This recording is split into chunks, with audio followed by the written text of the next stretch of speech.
Hey everybody, welcome to Seattle Refined. I'm Gard Swanson, and our TGIF edition coming up on the show. Do you think you have what it takes to be the next American Idol? The details on when the Idol bus tour will be pulling into Seattle this summer. Plus, fast food meets fine dining, where you can get a taste of Shake Shack before their new restaurant officially opens. And it's the name change nobody really wants. Our panel weighs in on IHOP's decision to drop the P and add a B.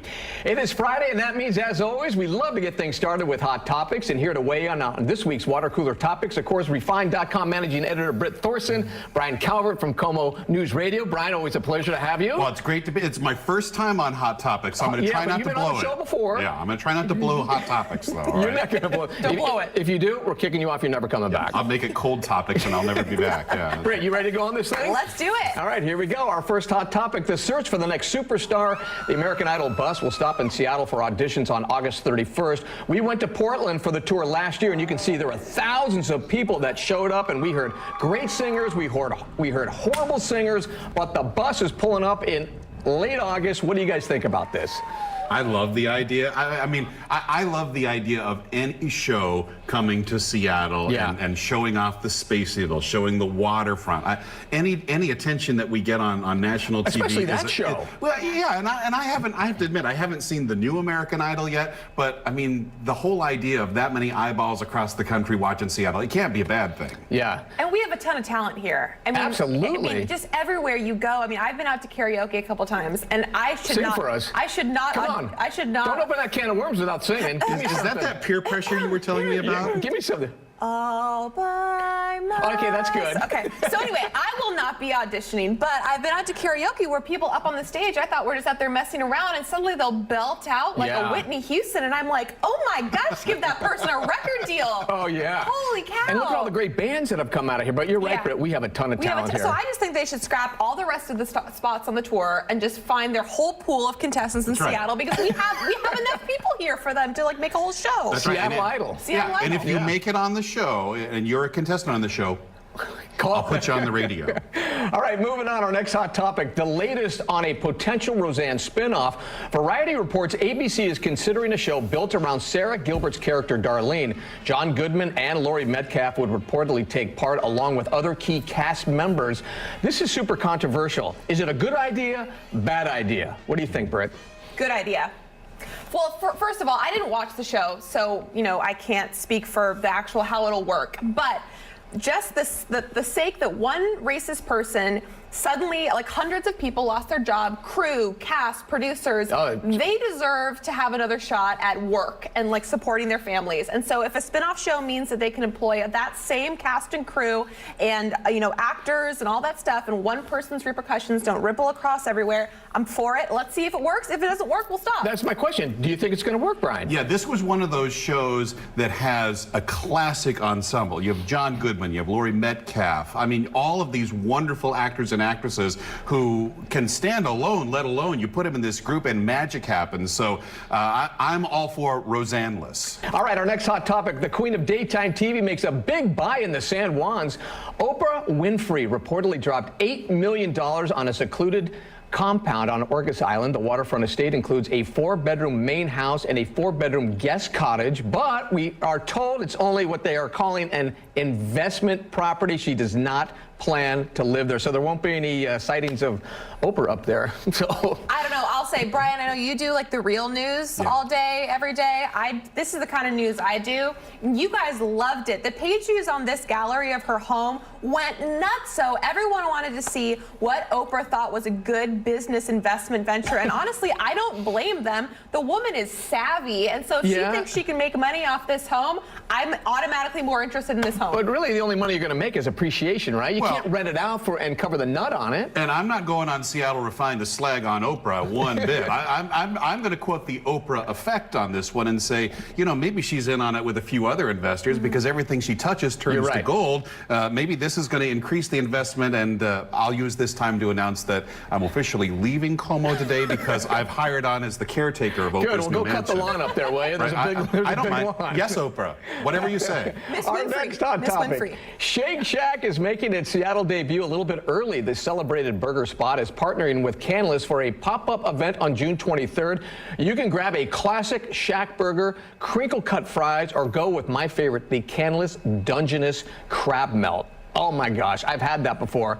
It's money. It's the bomb. I love it. What do you think of this? You're a true Seattleite because all the thing you're the most excited about is the thing that we already have here. And like the pop-up is supposed to be celebrating Shake Shack. Like they're the new ones. But you're like, Canlis, man, they have a great menu. They do. The crab melt. What I will say is that this is a brilliant duo because Canlis is so well established in Seattle. When you think fine dining in Seattle, you think Canlis. Absolutely. And Shake Shack coming in to kind of get into that crowd, I'm a big fan of. I'm worried. I mean, it's for what you said, Britt. Canlis is like, that is the iconic place where you eat in Seattle.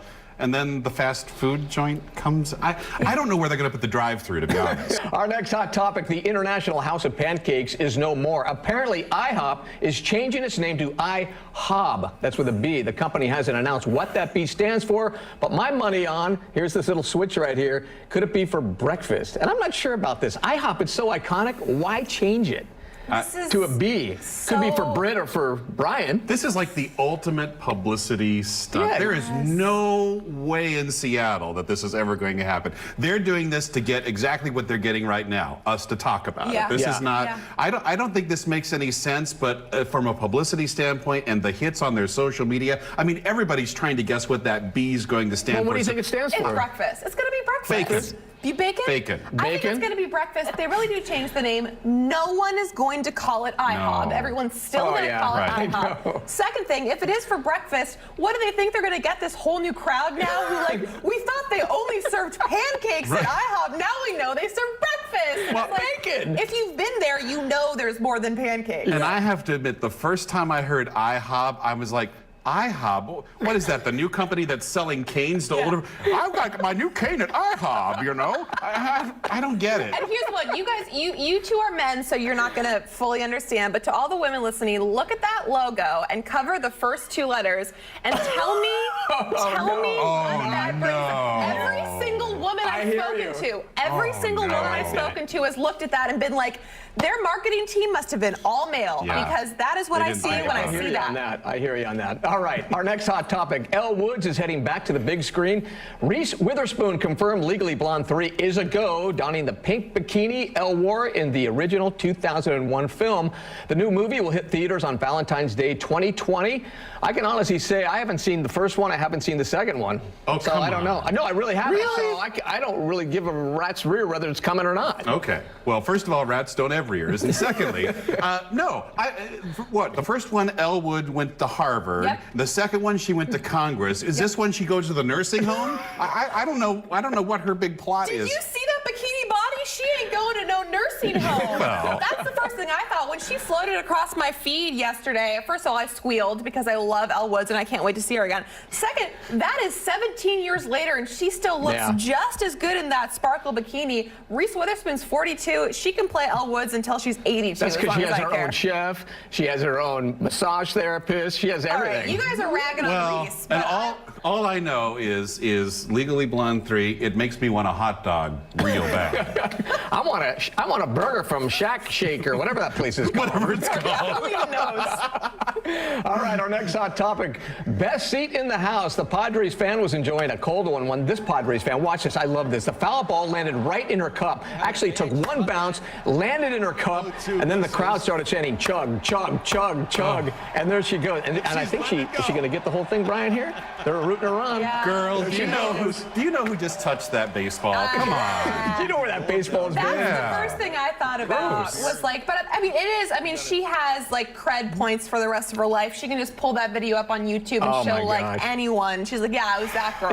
It's like a spitball, right? But I think she needs to go get her immunization shots today. Yeah. Because like, who knows? She was certainly a good sport, though. Also, I feel kind of like a mom, but I'm like, that's peer pressure. Like everyone's like, what if she didn't want to chug that beer? It's like being in a sorority or a fraternity. Everyone in the stadium was like egging her on. Like, what if Can you imagine what would have happened if she didn't? Oh, she had to. Yeah. She should have thrown the ball back, too, after she finished. That would have been cool. She literally had to. Our next hot topic, partners in crime. A Phoenix toddler managed to escape her bed, open her bedroom door, and then wander into the hallway of her house. Her parents couldn't figure out how she did it. Turns out she had a little help. Look at this video right here. I love this. This is her two friends, her best dogs, two of them. They're licking her to wake her up. and then they leave, and they're saying, hey, man, follow us, and they come back, they try to get her again, and then finally she goes, okay, I'll follow the two pooches. Colby and Blue, I think, are the two dogs' names. Look at these dogs. This is what owning dogs is about, right? Every parent worries about their kid falling in with a bad crowd. And I think that she's found two escape artists. They're kind of like, they're waking her up at night, they're keeping her out, they're helping her leave her room. This is like maybe the cutest thing I've seen all week. Hey, Brian, thank you for joining us Hey, today. thanks for having me. And Britt, always a pleasure. Thanks, guard. And Brian, I love it because you came with your credentials. That's right. There. And now you're going back to Como I got to go News. back to being a real reporter now. That's right. All right, thanks, guys. Have a great weekend.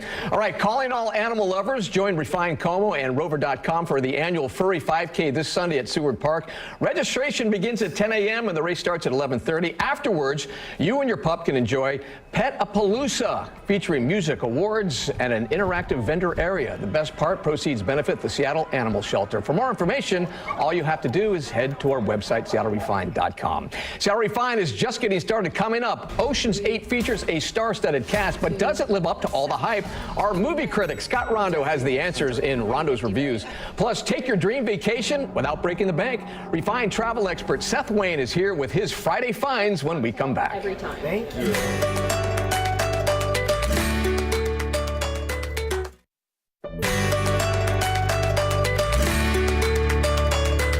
Welcome back to Seattle Refined. I'm Guard Swanson. Well, summer travel season is just about to take off, and if you haven't planned your getaway just yet, you are in luck.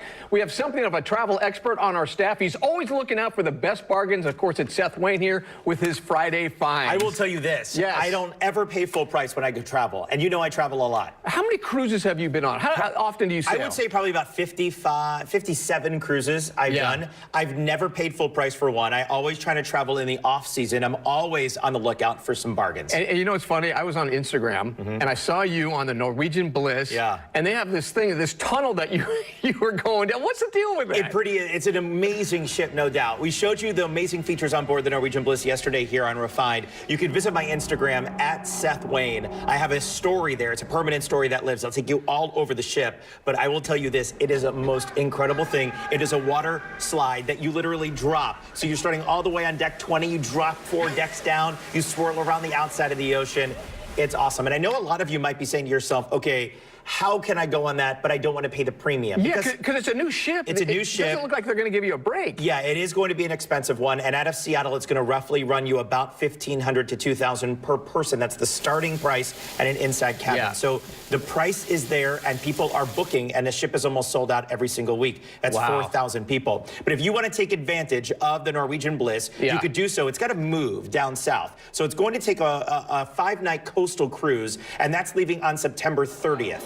It's going to start at about $599, and it leaves out of Vancouver, BC. So do know that. Out of Vancouver, BC, it stops in Victoria, San Francisco, a couple of days at sea, and then down to Los Angeles. So if you want to take advantage at a decent price, you have to buy the airfare to get home from Los Angeles. But it's a nice little sample cruise. It's a 5-night cruise out of Vancouver. Yeah, I saw the Bliss on the water cruising kind of near my house. Not too close to my house, but it's huge. It looked like everybody was having fun. I could hear music and all the lights. Biggest ship in the West. Yeah. Definitely check it out. It's worth the price tag. All right, let's still talk about cruising. And then you got the Rhapsody? So the Rhapsody of the Seas is a Royal Caribbean product. And a lot of you might not want to cruise to Alaska. You might not want to plan for summertime travel, where there's an opportunity to take advantage of this deal. And this is a smoking deal. And this is a 14-night transatlantic cruise. This is out of Barcelona, Spain. It starts at about $809. And this 14-night trip, once again, it's Barcelona, and it sails through the sea, stop at the Canary Islands, over to the ocean, through the Bahamas, and it stops in Tampa, Florida. Wow. That is an amazing deal. And a better deal yet, if you want to stay at home and you don't want to deal with airfare, the Zandam. Yeah, I was going to ask you about that. That's a Holland America product that is out of Seattle. It is a 14-night cruise, and it is leaving at the end of July 30th. So it's 2 weeks from Seattle. You go to every single spot in Alaska, including up to Anchorage for an entire day. Homer, Kodiak. It is an awesome product. Do keep in mind it's a small ship, but it's a lot of fun. And at that price, no airfare, I mean, how could you go wrong? Yeah, you're going to be on our show every Friday, right? Well, I'm going to be doing it a couple of Fridays here. At least one Friday a month. At least one Friday a month, that's for sure. But you can hear me every Sunday on my new travel show. It's on Como News Radio. It's on 1000 AM, 97.7 FM every single Sunday. It's called Adventures Await. It starts at 2 p.m., so We'll talk much more about that. It's Yeah. really going to be a lot of fun. All right, the next Friday you're on our show, I want a captain's hat. I want you to wear a captain's All hat. right, deal. Thanks for having me. All right, Seth White, our travel expert, author, also a big-time weather guy here on KOMO. Thank you very much, Seth. We'll be right back after this.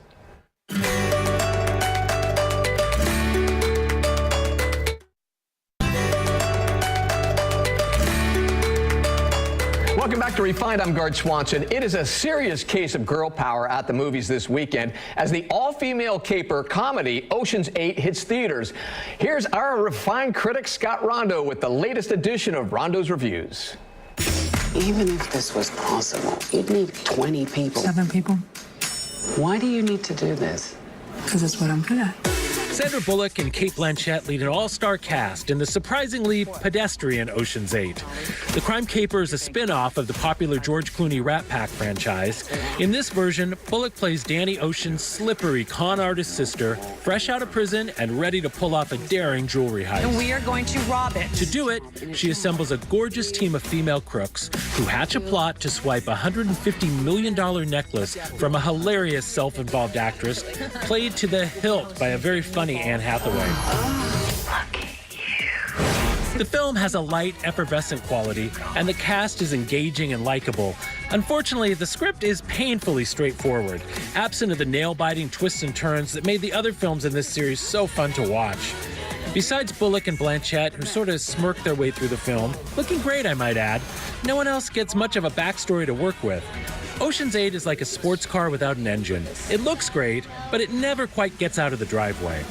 I give it 2.5 waves. Scott Rondo, Seattle Refined.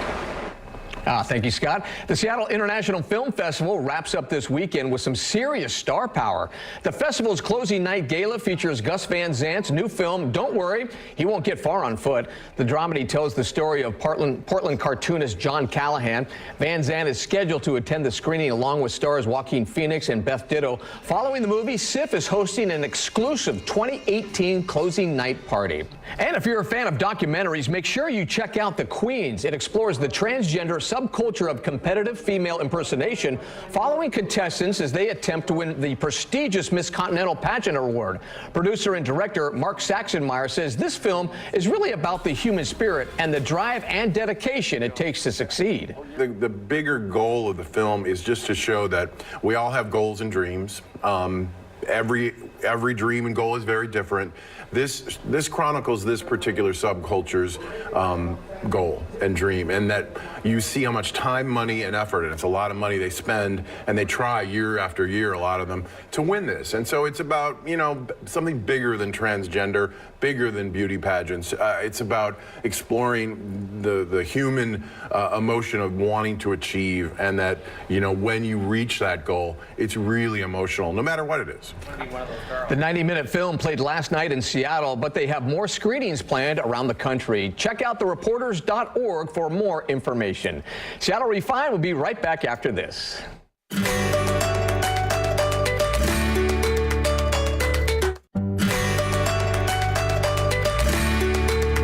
All right, we are just about finished with this episode of Seattle Refined. As we end the show, here are some of our favorite photos and moments of the week. Have a great Friday and a weekend, everyone.